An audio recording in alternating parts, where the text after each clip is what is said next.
We interrupt this program for a live event. A conducive national environment for investment and the ease of doing business. Last year, President Bola Ahmed Tinubu signed 4 executive orders to curb double taxation. The government also established the Presidential Task Force on review of fiscal policy and tax reform.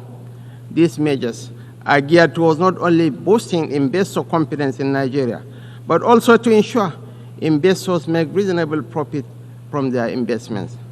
Mr. President, Your Excellencies, distinguished ladies and gentlemen, while the world is transitioning into the 4th industrial revolution, Africa remains energy deficient. The push for the accelerated implementation of SDG 7, affordable and clean energy, therefore, must take into account Africa's precarious situation. Nigeria believes that natural gas remains central to the search for solutions to the energy challenges that Africa and the international community face. Access to affordable, reliable, cleaner sources of energy is more than an environmental or developmental issue. It is a key factor in social peace and international security. Mr. President, Nigeria remains unwavering in its commitment to SDG 13, climate action, including the net zero ambition and transition from fossil fuel energy to clean energy. As a demonstration of this commitment, the government established the Presidential Committee on Climate Action and Green Economy Solutions and appointed a special presidential envoy on climate action. We will redouble our efforts to address the challenges posed by climate change, including the urgent need to transition from fossil fuel energy. Yet, such commitments must be juxtaposed with the principle of common but differentiated responsibilities and the relevant provisions of the Paris Climate Agreement back in 2015. The Paris Agreement provided for developed countries to take the lead in the quest to achieve net zero and to offer support, including finance, to developing countries for the actualization of the climate change goal. Worthy of note is the loss and damage funding for vulnerable countries secured at COP27 in Egypt and expanded in COP28 in the United Arab Emirates.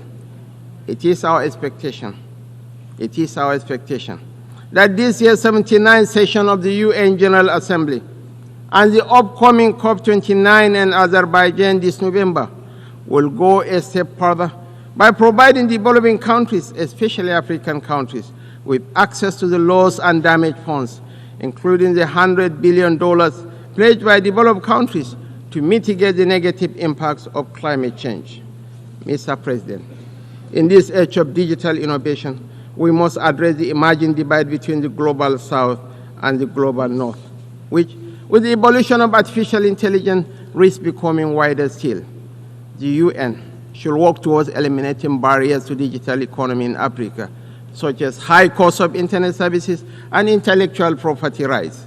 More so, there is a need to work towards common global standards to regulate cryptocurrency trading platforms.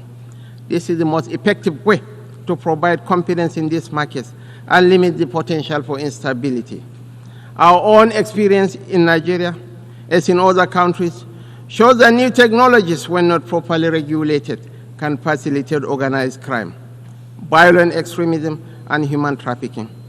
In our own case, the trading of cryptocurrency helped fuel speculation and undermine macroeconomic reforms.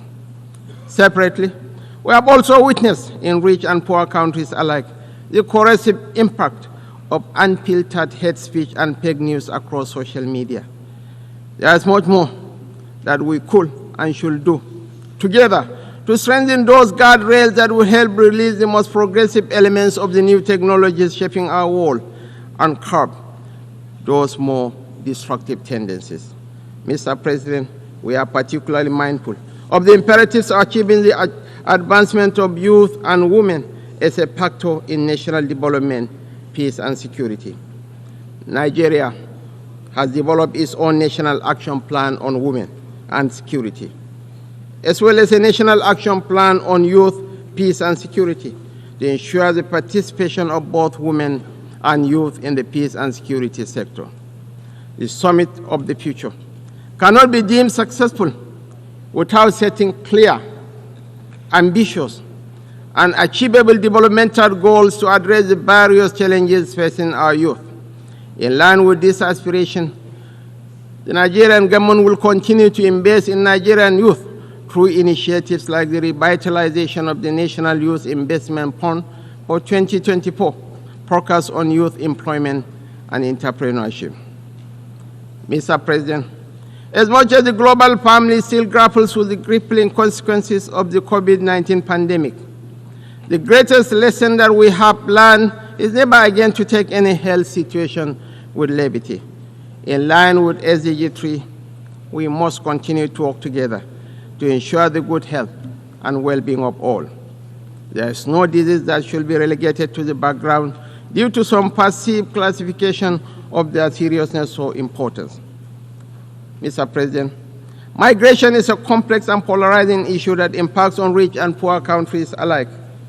Nigeria is a country of origin, transit, and destination. We are a major stakeholder in the global migration dynamic and understand the challenges and benefits it brings. Accordingly, I wish to reiterate our support for the Global Compact for Safe, Orderly, and Regular Migration, GCM.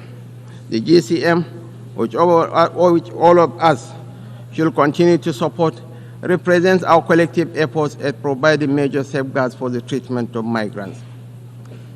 Mr. President, I will conclude by reaffirming Nigeria's steadfast commitment to the deepening of multilateralism. Just as we did 65 years ago on this podium when we joined the United Nations as the 99th member state, we remain committed to that desire to remain friendly with all nations and participate actively in the works of the United Nations, as expressed by our founding Prime Minister, Sir Abubakar Tafawa Balewa. It is my hope that our deliberations this year will result in solutions that will address our collective challenges and accelerate the attainment of the Sustainable Development Goals, as well as the advancement of peace and human dignity for the sake of present and future generations. I thank you all. On behalf of the Assembly, I wish to thank the Vice President of the Federal Republic of Nigeria.